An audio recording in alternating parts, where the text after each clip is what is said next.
amawulire agali mu ggwanga Uganda, mutabani wa General Kaguta Museveni ali ku wanted.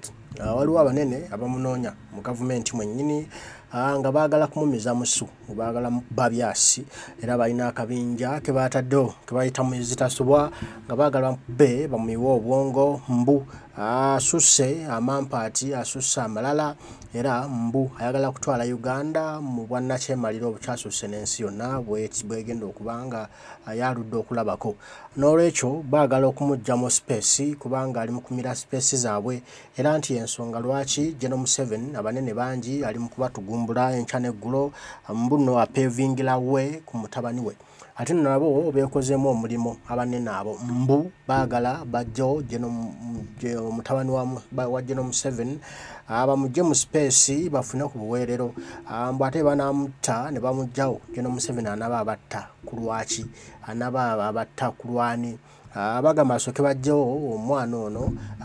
nabo bafune ku buweerero nabafune ku buwangazi kubanga bannaabwe bangi balabyeko abattiddwa mu bintu ebitategeerekeka lwa mwana ono mbona asobola okufuuka pulezidenti w'eggwanga Uganda. N'olwekyo nabo nno bataddewo wanted, baagala kumumiza musu, era kyova olaba ennaku zino ensangi zino mutabani wa Museveni emikolo mingi takyagigendako, asindikayo bakitaabwe abato ng'atya okuba ebyasi, agezaako mbuno kwewala security, kwewa security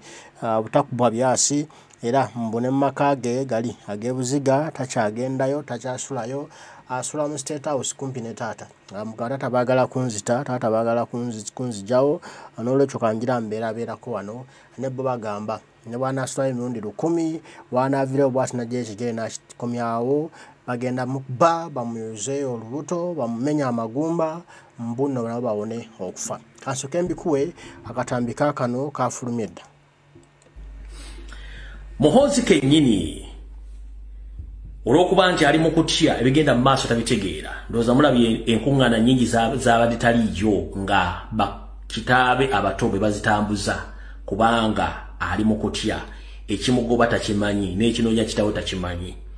Nabagamba mwabali ku nguudo yose likwatira okuyita okuli Ntebera oli n'okudda ebbombe yagendagendayo nnyo. Bw'aba wakujja kinzira batwalira essaawa 4:05 nga mulinda omwami ayitewo kumbaliza okuba yayiseewo dda nga bwe bataddewo kigumaza ng'ente ekuma mu kyoto. Muhoozi manye kuno kw'oli essaawa zino bwe batuli kaba SFC kwe bali. Omaze almost emyezi 3 nga tokyasula mu makaago ebuziga ng'osula either mu State House Entebbe oba ng'osula mu Mbuya Barracks kubanga okimanyi oli wanted list era ne information wagifuna, you are hunted by unknown assailants. Naye ekizibu kye mutamanyi mwe bali ku social media awoza kimwena kimukola bana abantu gwe olya muwogo ne baka bulungi nnyo n'ogaziya amagulu ne weebaza Katonda yazimba abali n'emmundu abalina ssente tebakyagala kumanya we bayise wadde basuze we mubatuusizaawo. Ekinoonya nnono diddigi gyamaze emyezi 3 ng'ebuziga yavaayo takyasulayo, asula mu State House e Nakasero oba asula mu Mbuya mu Barracks emyezi 3 takyasulayo kubanga waliwo ebibinja ebimunoonya omulyawo over byattidde abantu baabwe byamanyidde ne baakozeeko effujjo bakunoonya mukulu, era kino okimanyi bulungi nnyo naawe kennyini okimanyi. Naye njala kugamba n'ekitabo kennyini naye akimanyi kiki ekigenda maaso, era njala otegeeza eggwanga nti abantu abatambula ekiro mukendeeza okutambula ekiro. Ssaawa eziwera 6 lwakuba tebannakibagamba ku TV. Ensi Uganda erimu state of emergency. The moment approach 12 AM in the morning.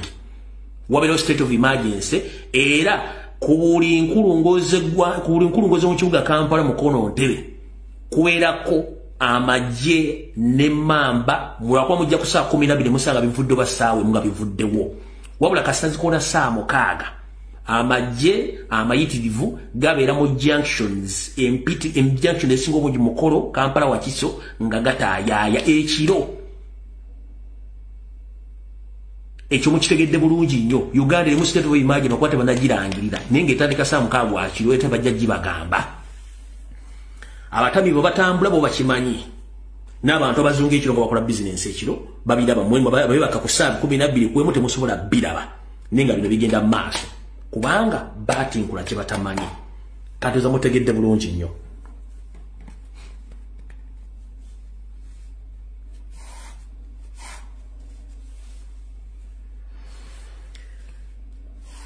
yensonga lwaki Muhoozi ennaku zino bakola laali za birthday takyagenda kubanga akimanyi ayinza okugenda ayinza obutadda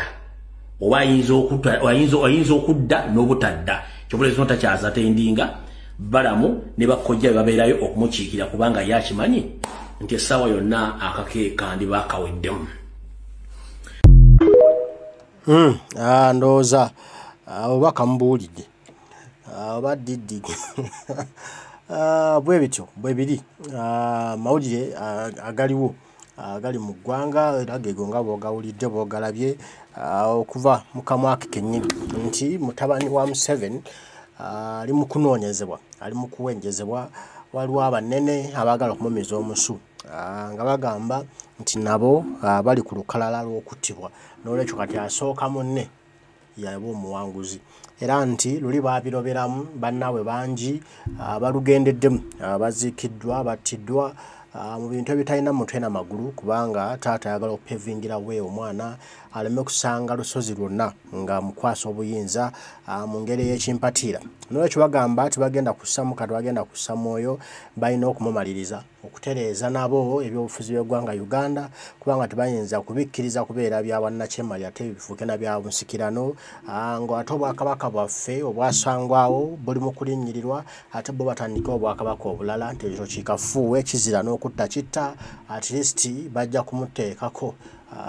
ekibambulira naye akiwulire era nti bo bali ready okukola buli kinasaanidde okukolebwa mu maanyi gaabwe okulaba nga bataasa eggwanga Uganda. Bino nno byatiisizza Gino Museveni ne mutabani we bali mu kutya batambulira mu kankana. Owulidde kati e Uganda ekiri eyo amagye ssaawa 6 nga gali ku nguudo gali mu binyomero bonna gali mu junction zonna enkulungo zengamba nga gatevunya butevunya paka kumacha olongali okabadduka emisinde bavaako abakuumaki batya nti no talulanza kalunzo okubalukawo ne batto mutabani kati Gino Museveni engere jasula mu State House yemu n'omutabani agamba abantu bayinza okujja ne batuzindiikiriza ffenna ne batutwala mu ndigumbwe kapa ekintu nekituyikako n'olwekyo kati batambulira mu kutya naye bumanyi bagamba okwerinda tebuba buti naye atengera oba otidde n'olwekyo embeera bwetyo bweri mbu abanene baagala kujjawo mutabani kubanga nabo abaleseeko akanyaga ati kyovulaba emikolo takyagigendako nende asindikayo ba representative ate nga oli yali yegendera era nga bimunyumira nnyo ng'era awoomerwa nnyo okubibeeramu wabula kati yasingira ddala okubitya takyagala bigendamu kuba tamanyi kikiddiira ayinza oba yakafulumya bw'ati atambula agenda omwana n'amubikkula ayinza okuba yakayimirira bw'ati ku mukola agenda kujjawo obupapula bw'okwogera omwana n'amubikkula ayinza okuba akyakubaza ejjambo omwana n'amubikkula ayinza okuba akyafu ayingira bw'ati emmotoka omwana n'amubikkula ayinza okuba ali awo alina bw'alambula omwana n'amubikkula kaffe kati bali mu kwerinda kwa maanyi nnyo era okutya kunene kubanga amawulire baagafunye nti waliwo abamaliridde okutikkula omwana ono okumujjambulamu obwensi ne taata naye ali mu kutya yeebuuza be baani abo era asuula enkessi okubifuna obulungi n'ebikyagaanyi kubanga babikola bali so smart ate bali mu maaso nnyo okuba wa taata ye yasigala eri mu analog asooka obiwulire bulungi wano Muhoozi kennyini olw'okuba nti ali mu kutya ebigenda mu maaso tabitegeera ndowooza mulabye enkuŋŋaana nnyingi zaabadde taliiyo nga bakitaabe abato bwe bazitambuza kubanga ali mu kutya ekimugoba takimanyi n'ekinoonya kitaawe takimanyi nabagamba mwebali ku nguudo yose likwatira okuyita okuli Ntebera olina okudda oludda ebbombe yagendagendayo nnyo bwaba wakujja kinzira batwalira essaawa 4 ku 5 nga mulinda omwami ayitewo kumbalinza okuba yayiseewo dda oba bataddewo kigumaza ng'ente ekuma mu kyoto Muhoozi manye kuno kwoli essaawa zino bwe tuli kaba SFC kwe bali omaze almost emyezi 3 nga tokyasula mu makaago ebuziga ng'osula either mu State House Entebbe oba ng'osula mu Mbuya Barracks kubanga okimanyi oli wanted list era ne information wagifuna you are hunted by unknown assailants. Naye ekizibu kye mutamanyi mwe bali ku social media awoza temwena kimokola bana abantu gwe olya muwogo ne baka bulungi nnyo n'ogaziya amagulu ne weebaza Katonda yazimba abalina emmundu abalina ssente tebakyagala kumanya we bayise wadde basuze we mubatuusizaawo. Ekinoonya nnono diddigi gyamaze emyezi 3 ng'ebiziga yavaayo takyasulayo asula mu State House Nakasero oba asula mu Mbuya mu Barracks emyezi 3 takyasulayo kubanga waliwo ebibinja ebimunoonya omulyawo over byatidde abantu baabwe byamanyidde ne bakozeeko effujjo bakunoonya mukulu era kino okimanyi bulungi nnyo naawe kenyini okimanyi naye njala kugamba n'ekitabo kenyini naye akimanyi kiki ekigenda mu maaso era njala otegeeza eggwanga nti abantu abatambula ekiro mukendeeza okutambula ekiro saawa eziwera 6 lwakuba tebannakibagamba ku TV. Ensi Uganda erimu state of emergency the moment it approach 12 a.m. in the morning wabero state of emergency era kubuli nkulungoze mu kibuga Kampala mukono Ntebe kuwerako amagye ne mamba mulakwa mujja ku saa 12 musanga bivudde basaawe mga bivuddewo wabula kasazi kona saa 6 amagye amayitirivu gabeera mu junctions junction esinga obungi mukolo Kampala wakiso nga gatayaaya ekiro ekyo mukitegedde bulungi nnyo. Uganda erimu state of emergency okwate banagirangirira naye ng'etandika saa 6 akiro ete bajja gibagamba abatami bo batambula bo bakimanyi n'abantu abazunga ekiro nga bakola business ekiro babiraba mwemwe babe bakakusaabi 12 kwemu temusobola biraba naye nga bino bigenda mu maaso kubanga batinkula kye batamanyi katuza mutegedde bulungi nnyo.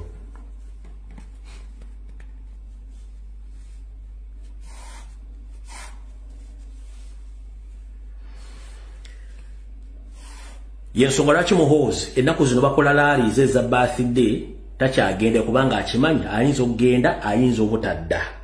oba ayinza okudda n'obutadda kyobula zino takyaza tendinga balamu ne bakojja babeerayo okumukiikira kubanga yakimanyi nti essaawa yonna akakeeka ndi baakaweddemu. Byebyo nno obubaka obuliwo tumazaako omwaka n'obutuyingiza mu mazaalibwa ga Mukama waffe Yesu Kristo. Abyogedde bulungi nti omwana w'omukulu abayaaye baagala kumuggyawo, abayaaye baagala kumulyawo, abayaaye baagala kumuyisaamu. Ebyo nno oyinza obiyita ebyolusaago, oyinza obiyita ebyamanyi wenu ne bagamba nti alwogerako si aluzuukusa. Essaawa yonna ekintu kiyinza okuzuukuka, essaawa yonna ekintu kiyinza okubatukaawo. Ensi neekankana ne weebuuza nti ate bino bituusewo bitya, kibadde kisoboka kitya, kizze kitya, kabadde kiki, n'oyogera bingi n'ate nga kimaze ne kituukirira. N'olwekyo tube bakalabakalaba, tube bantu balamu, tutunuleyo, twetegereze nnyo era tulengere nnyo kintu kyonna kisoboka okubaawo essaawa yonna. Tuyinza okugamba baagala mwana naye ate nga baagala taata, nekintu nekigenda kiggwera mu taata nekyeyibulira mu taata omulundi gumu zwi, ensi neekankana n'otya. Kati nno ffe tubeere just ready lw'embeera yonna eneeba ezze n'embeera yonna eneeba etuguddemu nga tusobola okujaŋŋanga okutuusa pulezidenti waffe Kyagulanyi mu ntebe n'alayira. Mbaagala nnyo mwenna mbajjukiza nti nga 8 January 2024 lwe lunaku mulindwa ffenna lwe tulinze era lwe twetaaga okumanya okwekalakaasa sinzigu lwe kugenda okutandika ate lwe tulina okulaba nga tujja Gen. Museveni mu ntebe. Kigenda kutambula mpola kawolawola paka nga tutereezezza eggwanga lyaffe. Mbaagala nnyo, Omukama Katonda abankuumire, lwe mwagambe munne ne bannaffe abannadiaspora abo abazze bankuba kyeya abasama nabo mubagambe tebaddayo nga situwekalakaasizza. Tusooka kwekalakaasa bwe tujja Museveni mu ntebe nga Uganda eteredde olwo balyoke baddeyo bakole emirimu gyabwe. Mukama bakuume, mweraba.